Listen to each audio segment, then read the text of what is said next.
இன்றைய வசனம் ஏசாயா 54 அதிகாரம் 3 நீ வலதுபுறத்திலும் இடதுபுறத்திலும் இடங்கொண்டு பெருகுவாய். கிறிஸ்துவுக்குள் பிரியமானவர்களே, ஒருவேளை இன்று உங்கள் வாழ்வில் பகிர்ந்து கொள்ள முடியாத பல்வேறு வேதனைகளை சுமந்து கொண்டிருக்கலாம்.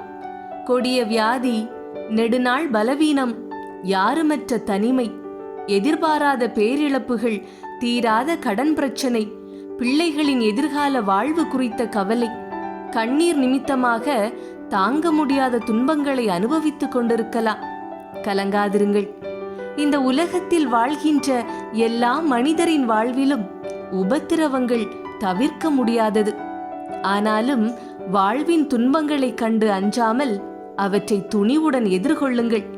ஒரு கிராமத்தில் வசிக்கும் ராஜன் பானைகள் செய்வதில் வல்லவர்.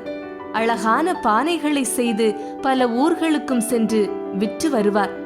அன்று மண்பானைகளை செய்து அடுக்கி வைத்தார். பிறகு அந்த மண்பானைகளின் மீது செம்மண் கரைசலை பூசினார். களிமண் பானைகள் இப்போது சிவப்பு நிறத்தில் இன்னும் அழகாக பளபளத்தன. அடுக்கி வைக்கப்பட்ட மண்பானைகளில் ஒரு பானை மட்டும் அடுத்து என்ன நடக்கும் என்று யோசித்து பார்த்தது. ஏற்கனவே அது மண்ணாக இருந்தபோது மற்ற மண்பானைகளுக்கு என்ன நிகழ்ந்தது என்று பார்த்து கொண்டிருந்தது. ராஜன் செம்மண் கரைசல் பூசப்பட்ட பானைகளை சூளையில் அடுக்கி வைத்து நெருப்பால் சுட்டு துன்புறுத்துவாரே என்று நினைத்தது அந்த பானை. உடனே அது தன் அருகில் இருந்த பானையிடம், நண்பரே, நம்மை உருவாக்கியவர் இன்னும் சற்று நேரத்தில் நம்மை எல்லாம் சூளையில் வைத்து சுட்டு பொசுக்கி விடுவார். நாம் மிகுந்த துன்பத்துக்கு உள்ளாவோம். அதனால் நாம் இருவரும் எங்கேயாவது ஒளிந்து கொள்ளலாமா என்று கேட்டது. ஆனால் அருகில் இருந்த பானையோ, நண்பரே, எல்லோரும் தான் நெருப்பில் வேகப் போகிறோம். நான் மட்டும் ஒளிந்து கொள்வதில் நியாயமில்லை. நான் வரவில்லை என்று சொல்லிவிட்டது. ஆனால் ஒளிய நினைத்த மண்பானை தன் எண்ணத்தை மாற்றிக்கொள்ள விரும்பவில்லை. ஐயோ, சுடும் நெருப்பில் என் உடல் வெந்து புண்ணாகிவிடுமே, நான் நிச்சயம் ஒளிந்து கொள்ள வேண்டும் என்று நினைத்த பானை தன் எண்ணத்தில் உறுதியாக இருந்தது. உடனே ராஜனுக்கு தெரியாமல் மெதுவாக உருண்டு அருகில் இருந்த மரத்தடிக்கு சென்று ஒளிந்து கொண்டது. சற்று நேரத்தில் மண்பானைகளை சூளையில் அடுக்கி வைத்தார் ராஜன். அவற்றின் மீது வைக்கோலும் விறகுகளும் வைத்து நெருப்பை மூட்டினார். நெருப்பு கொழுந்து விட்டு எரிந்தது. நீண்ட நேரத்திற்கு பிறகு நெருப்பு அணைந்து குளிர்ந்தது. பிறகு சுட்ட பானைகளை எல்லாம் வேறொரு இடத்தில் அடுக்கி வைத்தார். ஒளிந்து கொண்டிருந்த மண்பானை மெதுவாக எட்டி பார்த்தது. ராஜனுக்கு தெரியாமல் மெதுவாக உருண்டு வந்து மற்ற மண்பானைகளின் நடுவே அமர்ந்து கொண்டது. சிறிது நேரத்தில் ஒருவர் பானைகள் வாங்குவதற்காக வந்தார். அவர் ராஜனிடம், ஐயா, 2 பானைகள் வேண்டும் என்று கேட்டார். 2 பானைகளை எடுத்து வந்து கொடுத்து அதற்கான பணத்தை பெற்றுக்கொண்டார் ராஜன். பானைகளை வாங்கியவர் வீட்டிற்கு சென்றார். கடுமையான தண்ணீர் பஞ்சம் இருந்ததால் தண்ணீர் பிடித்து வைக்கவே 2 மண்பானைகளை அவர் வாங்கி வைத்திருந்தார். அந்த நேரத்தில் எதிர்பாராத விதமாக கார்மேகம் திரண்டு வந்தது. மழை பெய்ய தொடங்கியது. பானைகளை வாங்கி சென்றவருக்கு மகிழ்ச்சி. ஆகா, பானைகளை வாங்கியவுடன் மழை பெய்கிறது. இந்த 2 பானைகளிலும் மழை தண்ணீரை பிடித்து வைத்தால் குடிப்பதற்கு ஆகுமே என்று நினைத்தார். மழைநீர் விழும் இடங்களில் மண்பானைகளை வைத்தார். பானைகளில் மழைநீர் நிரம்ப தொடங்கியது. நெருப்பில் சுடப்பட்ட மண்பானை அப்படியே உறுதியாக இருந்தது. சுடாத மண்பானையோ தண்ணீரில் கரைய ஆரம்பித்தது. அது அருகில் இருந்த மண்பானைகளை பார்த்து, ஐயோ நண்பனே, நீ நன்றாக இருக்கிறாய், நான் கரைந்து கொண்டிருக்கிறேனே ஏன் என்று கவலையோடு கேட்டது.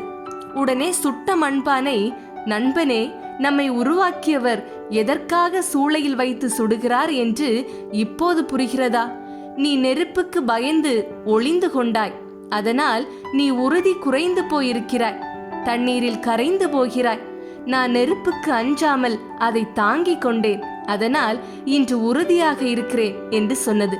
அதை கேட்ட பச்சை மண்பானை, யார் திடீர் துன்பங்களையும் துயரங்களையும் தாங்கிக் கொள்கிறார்களோ அவர்கள் பின்னாளில் எதையும் தாங்கும் வலிமை பெறுகிறார்கள் என்பதை புரிந்து கொண்டேன் என்று வருந்திய குரலில் சொன்னபடியே முழுவதுமாக கரைந்து போனது. என் அன்பு சகோதர சகோதரிகளே, நம் வாழ்வில் சில துன்பங்கள், துயரங்கள், இழப்புகள், ஏமாற்றங்கள் நாம் எதிர்பாராத நேரத்தில் சந்திக்கலாம். அப்போது நீங்கள் துவண்டு விடாமல் எழுந்து நடைபோட வேண்டும். முடங்கி விடாமல் துணிவு கொண்டு எழ வேண்டும். ஏனென்றால் ஒரு நாளில் நிச்சயமாக நீங்கள் இழந்ததை 2 மடங்காக பெற்றுக்கொள்வீர்கள். எந்த இடத்தில் இழந்தீர்களோ, எந்த இடத்தில் அவமானப்பட்டீர்களோ, அதே இடத்தில் உங்களை பெருகச் செய்வார் நம் ஆண்டவர். ஆகவே பயப்படாமல், கலங்காமல் உங்கள் வாழ்க்கையை நிம்மதியாக வாழுங்கள்.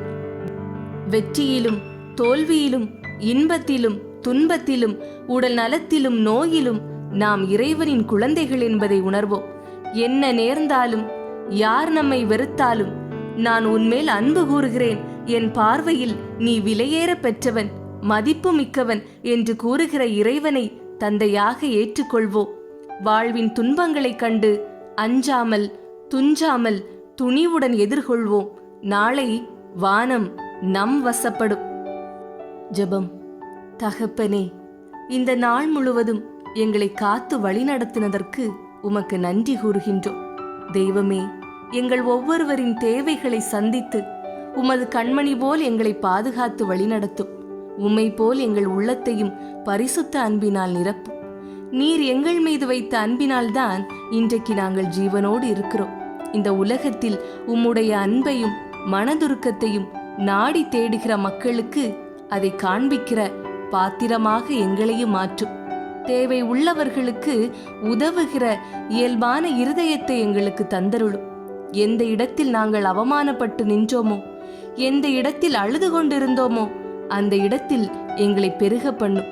எங்கள் வாழ்வில் வரும் துன்பங்களையும் சோதனைகளையும் பொறுத்து கொண்டு என் வாழ்வு நிச்சயமாக மாறும் என்ற நம்பிக்கையோடு வாழ்க்கை பயணத்தை தொடர்ந்திட அருள் தாரும். இயேசு கிறிஸ்துவின் நாமத்திலே ஜெபிக்கிறோம் எங்கள் நல்ல தந்தையே. ஆமீன், ஆமீன்.